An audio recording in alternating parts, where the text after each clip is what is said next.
Michael Michael அப்படிங்கிற ஒருத்தர் எப்படி world famous king of pop music ஆனாரு அப்படிங்கிறது தான் இந்த மைக்கேல் படத்தோட ஒரு சின்ன பேஸ் லைன்.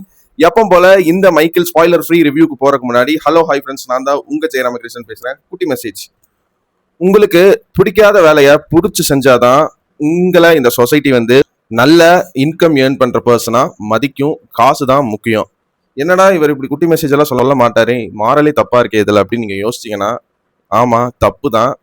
ஏன்னா நீங்க சோ கால்டு சக்சஸ்ஃபுல் மேன் அப்படிங்கறதுக்கான அந்த ஒரு லைன் வந்து எனக்கு செட்டே ஆகாது. அதனாலதான் என் குட்டி மெசேஜ் அதை பத்தி எந்த வீடியோலையுமே இருக்காது. இப்போ ஏன் வந்து திடீர்னு இப்படி நான் பேசுறேன்னா, இது வரைக்கும் நான் வந்து 2-3 இடங்கள்ல வேலை பார்த்துருக்கேன். நானும் சம்பாரிச்சுக்கிறேன். அந்த அளவுக்கு நீங்க நினைக்கிற அளவுக்கு சம்பளம் இல்லை. ஒரு 11,000-13,000 மாசம் சம்பளம் வாங்குற மாதிரி தான் வந்து ஒரு 2 இடத்துல மட்டும் வேலை பார்த்துருக்கேன். இன்டர்வியூ ஏகப்பட்ட இன்டர்வியூ அட்டன் பண்ணியிருக்கேன். எந்த இன்டர்வியூலுமே ஓப்பனாக சொல்கிறேன், நான் செலக்ட் ஆகல.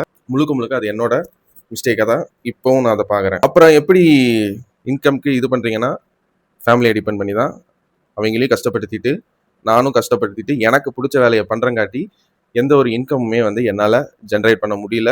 நான் இன்கம் ஜென்ரேட் பண்ணணும்னு நினச்சா என்னால் இந்த மாதிரி வீடியோ போடவும் முடியாது. நீங்கள் இந்த மைக்கேல் ரிவ்யூவே எடுத்து பாருங்களேன். எந்த சேனலாக இருந்தாலும் இந்த சீனில் இவங்க இப்படி பண்ணியிருப்பாங்க அப்படி பண்ணியிருப்பாங்கன்னு சொல்லிட்டு படம் பார்க்குறதுக்கு இன்ஃப்ளூயன்ஸ் பண்ணுறதுக்கு சில சீன்ஸை ஸ்பாயில் பண்ணி தான் வந்து ரிவ்யூ சொல்லுவாங்க. ஆனால் என்னோட சேனலில் முடிஞ்ச அளவுக்கு நானும் அதை பண்ணலன்னு முழுசாக என்னால் ஒத்துக்க முடியாது.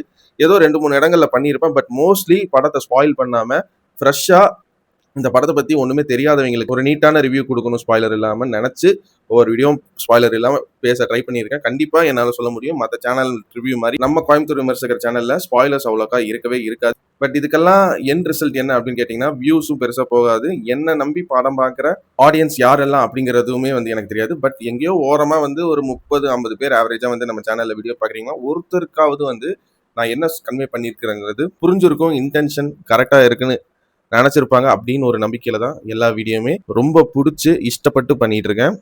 நானே நினைச்சாலுமே வந்து யூடியூப் விட்டு முக்கியமாக ரிவ்யூ படத்தை பற்றி பேசுறதை விட்டு என்னாலே வந்து அவாய்ட் பண்ண முடியாது. கடைசி வரைக்கும் இன்கமே இல்லைனாலும் எல்லா வீடியோலையும் சொல்கிற மாதிரி இந்த சேனலில் வீடியோ தொடரும்.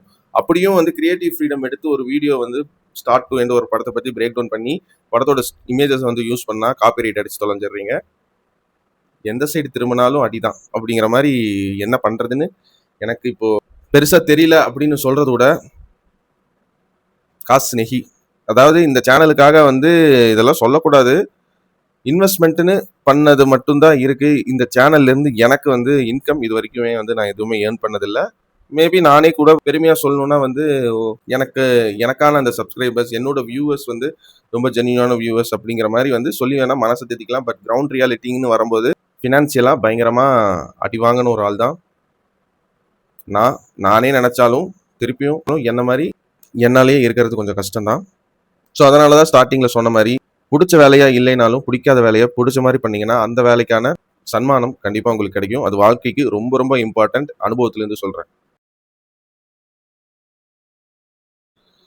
ஓகே, மைக்கேல் இந்த படத்தை பொறுத்த வரைக்கும் சொல்லணும்னா படத்தோட பாசிட்டிவ்ஸ்னு பார்த்தீங்கன்னா, இந்த படத்துல மைக்கேல் எப்படி ஒரு சாங்கை வந்து பார்க்குறாரு, எப்படி தன்னோட ஆடியன்ஸான ஃபேன்ஸுக்கு அதை டெலிவர் பண்ண போறாரு, ஒவ்வொரு ஸ்டெப்பும் அவர் டான்ஸ்ல போடுறதுக்கு முன்னாடி அவர் யோசிக்கிற விதமா இருக்கட்டும், அண்ட் அவரோட ஃபேமிலி எப்படி பார்க்குறாரு, அண்ட் குறிப்பா தன்னோட அப்பா தனக்கு நல்லதுதான் பண்றாருன்னு நினைச்சு ஸ்டார்டிங்ல இருந்தவருக்கு அவங்க அப்பா தான் அவரோட குரோத்துக்கு தடையா இருக்கிறாருன்னு புரிஞ்சதுக்கு அப்புறம் அவர் பக்குவமா அவர் பண்ற சில விஷயங்கள்.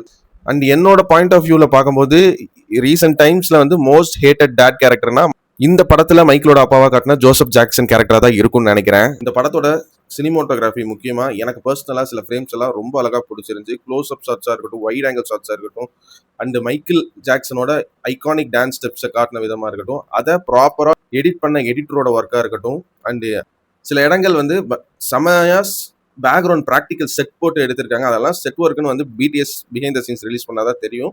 அந்த அளவுக்கு நுணுக்கமான ஒரு ஆர்ட் அண்ட் ப்ரொடக்ஷன் டிசைன் வந்து இந்த படத்துக்கு ஒர்க் பண்ணி கொடுத்துருக்காங்க. ரொம்ப ரொம்ப ரியலிஸ்டிக்கான ஒர்க்கு. அண்ட் சில இடங்கள் விஎஃப்எக்ஸுமே வந்து நல்லா ஒர்க் பண்ணியிருக்காங்க. நான் ஸ்பாயில் பண்ண விரும்பல. பட் என்னோட பர்சனல் ஃபேவரட் இந்த படத்தில் யாருன்னு கேட்டிங்கன்னா, மைக்கேலோட ஃப்ரெண்ட்ஸ் அப்படிங்கிற ஒரு ஐடியாலஜியும் சின்ன வயசாக இருக்கிற பசங்க என்ஜாய் பண்ண முடியாத விஷயத்த மைக்கேல் சின்ன வயசாக இருக்கும்போது எப்படி ஃபீல் பண்ணி அவர் எப்படி ஃபீல் பண்ணியிருப்பாருங்கிற அந்த ஒரு பாயிண்ட் ஆஃப் வியூ அப்படிங்கிற இந்த ரெண்டு விஷயமே வந்து எனக்கு பர்சனலா இந்த படத்துல பிடிச்சிருந்துச்சு. அண்ட் இந்த படத்துல பர்சனலா வந்து எனக்கு இந்த ஜான் பிராங்கா பில் அப்படின்னு ஒரு ரெண்டு கேரக்டர் வந்து காட்டியிருப்பாங்க. ரியல் லைஃப்லயுமே வந்து ரொம்ப சட்டிலா சில ஹீரோயிக் மூமெண்ட்ஸ் மைக்கேலுக்காக வந்து பண்ணி படிச்சிருக்கேன். அதைய ஸ்கிரீன்ல பார்க்கும்போது அந்த ஆக்டர்ஸுமே அதை சூப்பரா பெர்ஃபார்ம் பண்ணி நடிச்சிருந்தாங்க. படத்தோட நெகட்டிவ் என்னன்னு கேட்டீங்கன்னா வந்து இந்த படத்துல இருக்கிற அந்த ஒரு எமோஷனல் கனெக்ட், அதாவது ஹிஸ்டரியிலேயே பெரிய சூப்பர் ஸ்டார், பெரிய சென்சேஷனல் நேம் இப்ப எடுத்துக்கிட்டாலுமே அவரை பத்தி ஒருத்தர் பேசினாலே வந்து இன்ட்ரெஸ்டிங்கா கேட்கிற ஆடியன்ஸுங்கிறது இப்ப வரைக்குமே வந்து இருக்காங்க. பட் நம்ம பார்த்தும் கேட்டும் தெரிஞ்சுக்கிட்ட விஷயத்த ஒரு சினிமா மீடியம்ல காட்டும்போது கொஞ்சம் டிராமா, கொஞ்சம் கேரக்டர் ஆர்க், ரிடம்ஷன், ஒவ்வொரு கேரக்டருக்குள்ள இருக்கிற டீடைல்ஸ் இப்படின்னு எல்லா விஷயத்திலயுமே அழகா வந்து இந்த மைக்கேல் ஜாக்சன்ங்கிற கேரக்டர் வச்சு சூப்பரா வந்து கிரியேட் பண்ணியிருக்கலாம். பட் கொஞ்சம் மிஸ் பண்ணிட்டாங்களோ அப்படிங்கிற மாதிரி தோணுச்சு. சில சீன்ஸ் எல்லாம் நான் ரொம்ப எதிர்பார்த்து போனேன். பட் நான் எதிர்பார்த்த அளவுக்கு அந்த சீன்ஸை வந்து எமோஷனலி இம்பாக்ட்ஃபுல்லா காட்ட முடியல அவங்களால. பட் அதையும் தாண்டி சில சர்ப்ரைசஸ் எல்லாம் படத்துல இருந்துச்சு. எமோஷனலாவுமே சில சீன்ஸ் எல்லாம் ரொம்ப நல்லாவே எக்ஸிக்யூட் பண்ணியிருந்தாங்க.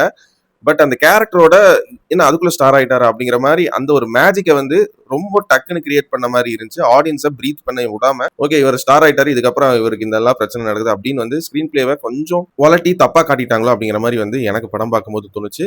அண்ட் இந்த படத்தை இப்படிதான் காட்டணும் அப்படின்னு வந்து அந்த டைரக்டரோட விஷன் எனக்கு வந்து பர்சனலா படம் பார்க்கும்போது கன்வே ஆகல. மைக்கில பத்தின சில ஹிஸ்டாரிக்கல் மூவ்மெண்ட்ஸை எதிர்பார்த்து போன எனக்கு அதை சரியா கன்வே பண்ணாத மாதிரின்னு சொல்றதை விட எனக்கு காட்டின சில சீன்ஸ் வந்து கனெக்டே ஆகல. மற்றபடி நான் முன்னாடியே சொன்ன மாதிரி மைக்கேலோட ஃப்ரெண்ட்ஸா வந்து காட்டின சில கேரக்டர்ஸ், மைக்கேலுக்குன்னே இருக்கிற அந்த ஒரு இன்னசென்ஸ், மைக்கேல் எப்படி மியூசிக்கை பார்க்குறாரு இப்படிங்கிற சில விஷயங்கள். The man of the show Jaafar Jackson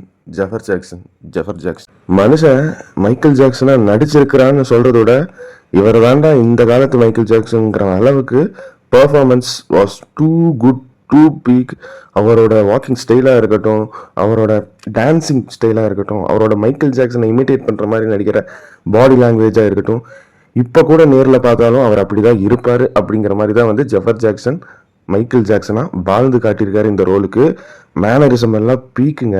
அதுவும் வாய்ஸ் ஆக்டிங் எல்லாம் மைக்கேல் ஜாக்சன் உயிரோடு இருந்தால் இப்படி தான் இருந்திருப்பாருன்னு அவரை பற்றி தெரியாதவங்களுக்கு கூட ஹிஸ்ட்ரியில் இருக்கிற வீடியோஸில் எப்படி பேசியிருப்பாரோ அந்த அளவுக்கு 100% கரெக்டான ஒரு வாய்ஸ் ஆக்டிங் டப் பண்ணி ரொம்ப லவ் பண்ணி இந்த ரோலை வந்து பண்ணியிருக்காரு.